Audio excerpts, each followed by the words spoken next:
Hey there, Leo. You're coming into some strong times in this 2-week period from the new moon in Pisces right the way through to the total lunar eclipse in Virgo. Now, what are these four? These four critical turning points, I think, that are going on right now. Let's find out. So we are in the new moon to full moon phase. And I'll be talking about all four of these energies real soon. But just before I do, I just want to lay the groundwork for this particular forecast, because during this forecast, we are in the waxing moon phase. So we're moving from that seed point of the new moon on the 28th of February, where it's a good time to be creating your idea of what it is you want to bring into the world. Obviously, Leos are very creative types. We are letting the intentions grow. We're sitting with things and gently starting to create the groundwork. Nothing rushed, nothing forced, just gently moving forwards. Then we're coming to a choice point around the 7th of March. That's midway through this whole cycle. And so you might find that you need to amend your direction slightly. You might need to add something into what it is that you're creating and into the energetics of it. And then as we're in the second week from the new moon coming up into the full moon, the total lunar eclipse in Virgo, then it's time to pick up pace. So we are doing more and more. We're taking more active steps. And actually, it's in this second week that 3 of these important dates are coming into their own fruition. And then, of course, we've got the full moon total lunar eclipse. So this whole series, this video and this series of movements of the moon is to help you understand how you are becoming more and more illumined as your life is more illuminated, as the moon is growing, and to get you really prepared. So I think you've laid the groundworks for this total lunar eclipse, because the eclipses, the new moons and the full moons, have a lot to do with your ruling planet, which is the sun. So it's really important to pay attention to those. Now, I've just put it in. If you're more rational than me, you might prefer seeing it in a diary. I find this quite useful, actually. Just to show you these 3 dates: the new moon on the 28th, the 7th of March is the critical turning point, and the 18th, that's the 14th, the full moon in Virgo, which is a total lunar eclipse. It's going to be the first eclipse of this 2025. It's the first of the year, and it's the first eclipse season. It's the very first eclipse. It's going to be a big one. We can already feel the energies pushing towards it. I do think there's going to be some big changes. But the other 2 things, so the new moon and the full moon, are the 2 of the turning points in this 2-week period. But the other 2, I would say, is the Sun trine Mars on the 8th. So the 7th and 8th is worth marking down in your diary. You'll be feeling, probably from the 5th to the 8th, 9th, feels like a time when you're starting to get moving and starting to feel your energy come into its own. And then between the 12th, 13th, 14th, when the sun goes into an exact conjunction with Saturn, things start to get really real. So let's break that down a little bit further and understand the overall patterns. So first thing I want to show you is this is the new moon chart. And from your Leo perspective, you can see that there's a lot going on here. Now, I should say that this area here is really ripe for transformation in this year ahead. And by year ahead, I'm talking about the new astrological year that starts on the 20th of March. So, we are going into a new year ahead, and this little area here is going to be really critical. Lots going on. We've got Venus going retrograde over it and then forwards again, Mercury coming over it, going retrograde and going back over it. During this year, we're going to have Neptune and Saturn also go over it, retrograde and back. So it's a really critical point. And so the fact that we've got this new moon in Pisces is, I think this is kind of setting the scene for your whole new year ahead. And, it's illuminating this area. It's bringing up the 8th house, which has to do with your money, how you're dealing with aspects of money and resources that are coming in from other people, that are coming in from your loved ones, how you're sharing your resources, possibly where you might need to deal with taxes, because this part of the chart really does have to do with death and taxes for sure. And also where you might play with your resources a little bit. This place is also quite murky. You know, there's a lot of blame, shame, guilt, anger, resentment, regret that get captured here because they're caused by other people's expectations or other people's values, that you might feel the weight or the pressure of them all on you. So this new moon in Pisces is where it's at. I mean, it's a heavy new start. You know, like of all the new start places, you know, in terms of the new moon, this is quite heavy. There's a lot going on here. But what this means is, I think you are ready for a massive transformation. If you can feel this very strong, intense feeling inside, to me, that's showing you you're already starting to work through the process. You know, this is your time. You're about to shift something huge, not just now, but it's going to continue to shift out and evolve over over the next year. So yeah, this new moon. Now, this new moon is setting the scene for not just the next 2 weeks ahead, but I would say for a calendar month and beyond that, for when we go into this whole new year ahead. Now, the moon is soon after this new moon is going to connect with Saturn and Mercury and Neptune and the nodes. To me, it's adding into the energy of this new moon, whatever you're imagining and creating as your set point. And it might be to find financial freedom. It might be to get free of other people's expectations. Straight after there is a possibly somber feeling with Saturn, a feeling of being serious and possibly needing to use discipline. It might very well be reminding you of parental responsibilities and expectations that you might have failed at before. So it feels like a shamanic test. It feels like a master level test in your integrity and how you cope. You've also got this connection to Mercury. To me, what that's an indication of is it's going to very quickly communicate with you everything you need to know, like all the little keys, all the little snags that you might need to work out will be communicated with you through the new moon. You know, if you tune into yourself, you know, the new moon, especially in Pisces, it's really alerting you to the unconscious mind, you know, to the soul-based field. And in this place, it's deeply intuitive. So you'll feel your way forwards. You'll start to really know what needs to happen. Now, the moon will also connect with Neptune and the North Node. Neptune and the North Node, of course, at the moment are in a conjunction. So that's really deep, the deepest of intuition. So you may well have a flash of insight, you know, a kind of knowing, you know, where your consciousness is almost like something opens. You know, Neptune is like the ocean. It's like, whew, anything is possible. Now, the moon is going to keep moving, but I'm not so worried about that. I want to look more at the sun and what's going on with the sun, because over this time, it is going to move forwards. It's going to advance until it makes a conjunction with Saturn, but it's already in a trine with Mars. Now, Mars has been retrograde from the 6th of December and then went direct from the 24th of February. During that time, no doubt you felt really quite put about.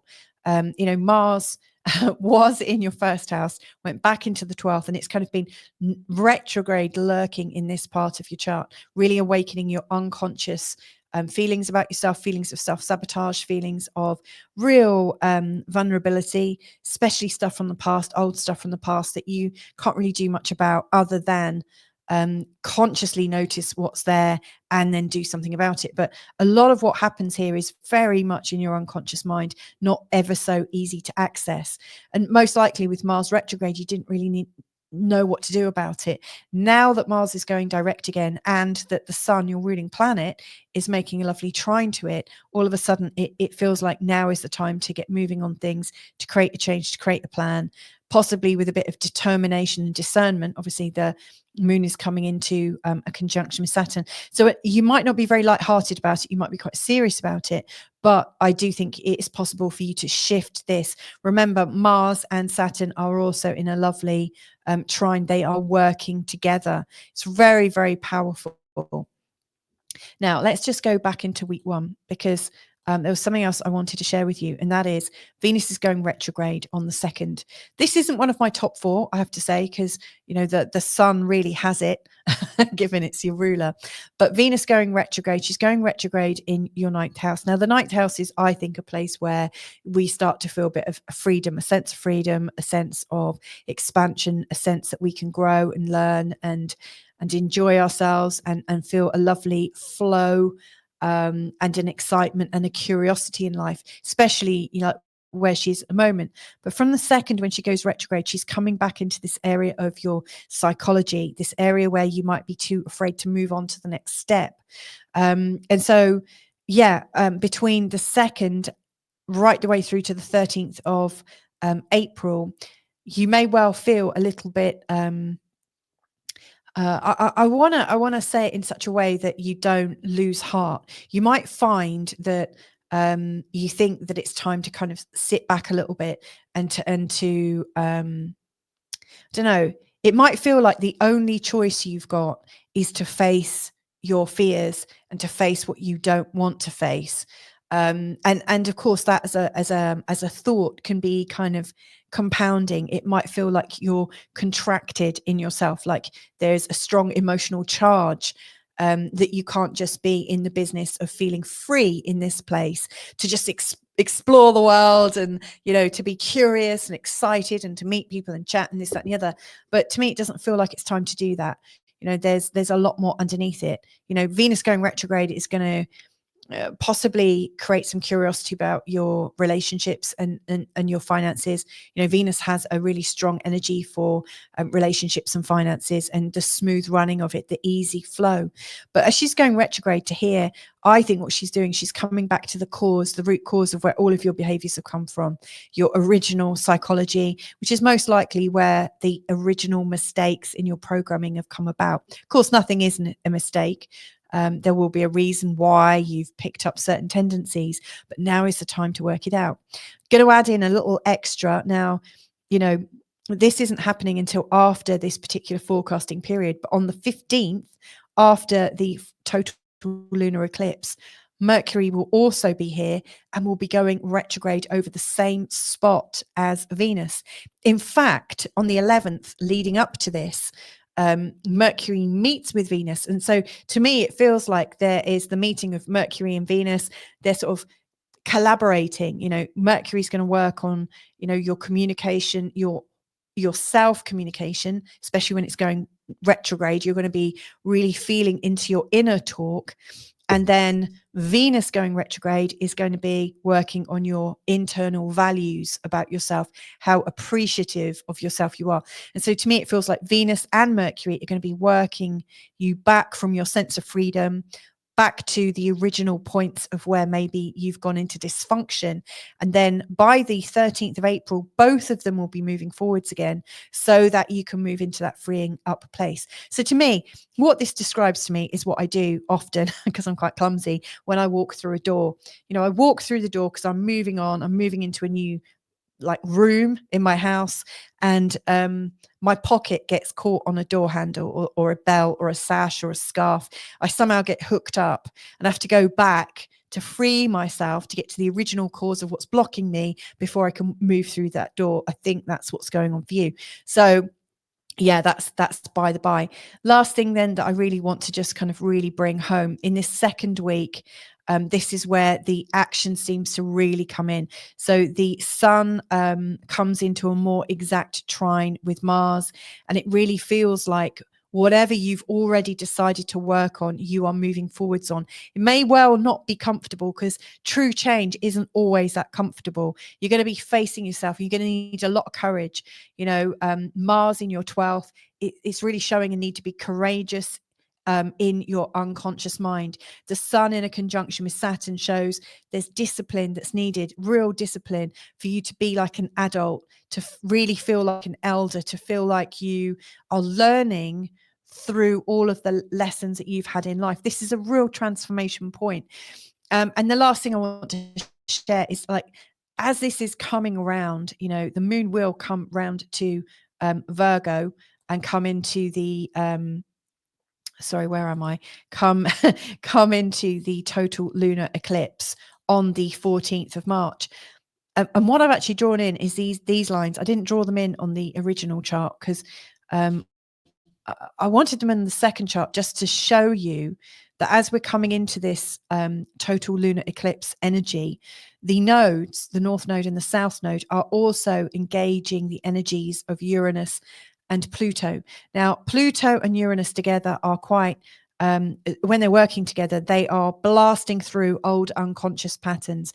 Uranus is encouraging us to find greater freedom, and Pluto is showing a real need to transform. So what you're doing right now, the transformations you're going through, no matter how hard they feel, they're going to create more freedom for you. And here's the thing, you know, what's underpinning it is what you knew about yourself in the past. Now, I really do, like the total lunar eclipse as it comes up is going to be connected to the South Node. To me, that's always an indication that you are separating from something that's not working. Not necessarily something current in your life, but maybe from an old belief pattern. Maybe there's something in the past that you're trying to recreate. Or maybe you're separating yourself from an old program. To me, that's where what feels a lot more real, because Pluto and Uranus are also going to be working closely with the North Node and Neptune and Saturn and the Sun at the time of the total lunar eclipse.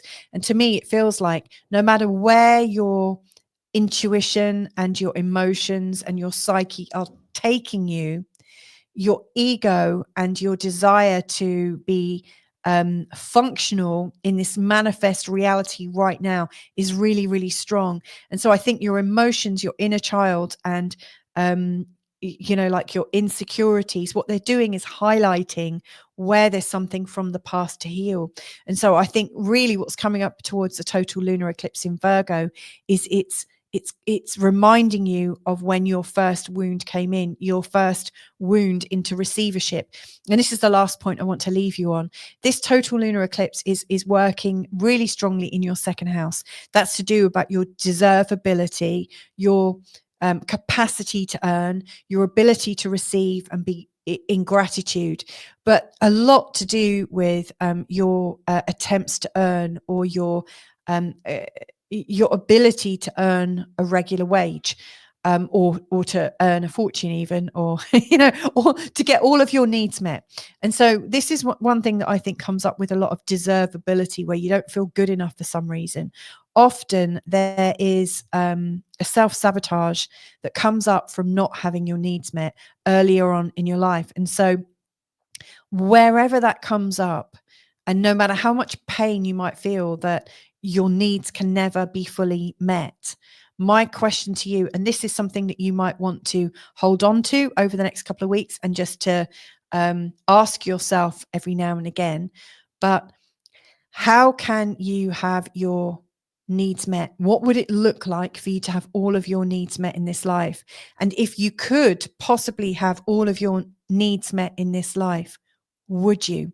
Whatever comes up in terms of that, like your back chat, you might say, no, it's impossible. Of course not. I don't deserve it. Or like if I was to say, you are going to get a massive check that's going to solve everything. Or if you could find yourself in the perfect relationship with the perfect house, are you ready to receive it? Or is there something that's coming up that's kind of arguing for it? Because if you're arguing for it, if there's a discomfort, then there's something underneath it that is blocking your ability to tune into what's good for you. So yeah, towards the total lunar eclipse, if you're focused into it and ready to let go of what is holding you back, then this could transform your life really in a strong way. So there you go, Leo. I hope that is helpful for you in terms of navigating this next 2-week forecast, this next 2-week period. If you found that interesting and you'd like to go a little bit deeper, then check out my next videos. You can see them in the links below. There's a love edition for you, like relationships and connections, really looking at attraction and how you can come into a deeper level of intimacy. And then there's also something about your career and levels of ambition. So I hope you dive into those and enjoy those. And hopefully I'll catch you again real soon in another forecast. Lots and lots of love to you. Bye for now.